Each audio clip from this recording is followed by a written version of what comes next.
Have you struggled to reduce the belly fat or fat in the body? And are you not seeing results?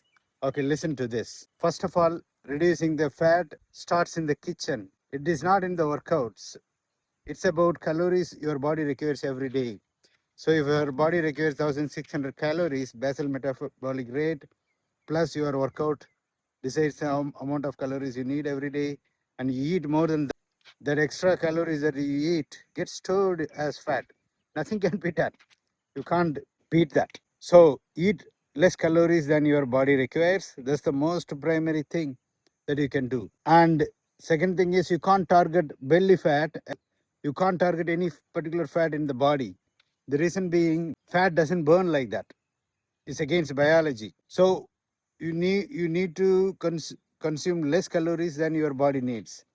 But why do people do crunches then? Why do they say you can do ab workouts? That's because you can't target the belly fat, but because you can target the muscles.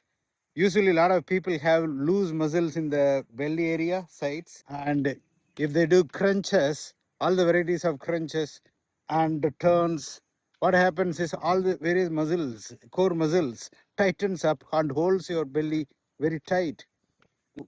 When that happens, you basically your belly shrinks very small amount, small amount, but the fat that is stored inside the belly, visceral fat, and between the skin and the belly muscles, that is subcutaneous fat, that has to be burnt.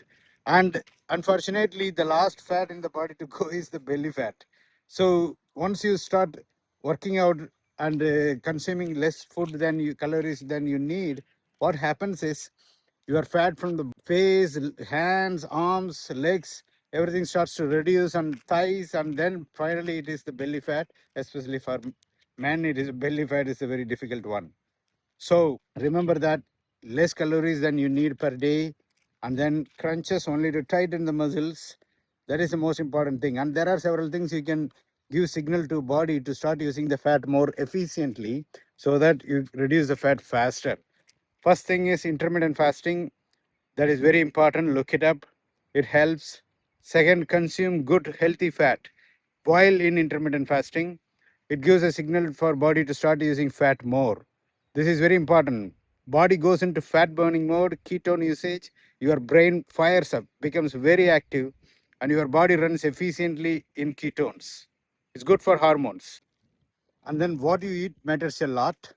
It's very important that you eat just enough proteins your body needs. Your body weight is if your body is 60 kgs, you need 60 grams of protein, non-negotiable. Otherwise, your muscle starts to break down. And the next thing is eat like this: 16-hour fast, 8 hours window. That is intermittent fasting. In 16 hours, don't consume anything. You can consume black coffee after 12 hours, and you can add butter or ghee or pure fat like olive oil, things like that. And eat only twice a day if possible. Thrice a day, reduce the food, less calories you need to eat. And it's okay to eat good fat. Like, find out what is good fat and eat enough of that. That is very important for your brain and your hormones, your body to function cleanly, neatly, efficiently. That's very important. So eat fiber first, vegetables first, not fruits. Then eat the protein, egg, meat, or whatever veg protein you have. And when you eat the fiber, add a good fat like olive oil and apple cider vinegar with mother. That's not fat, but add it, very healthy.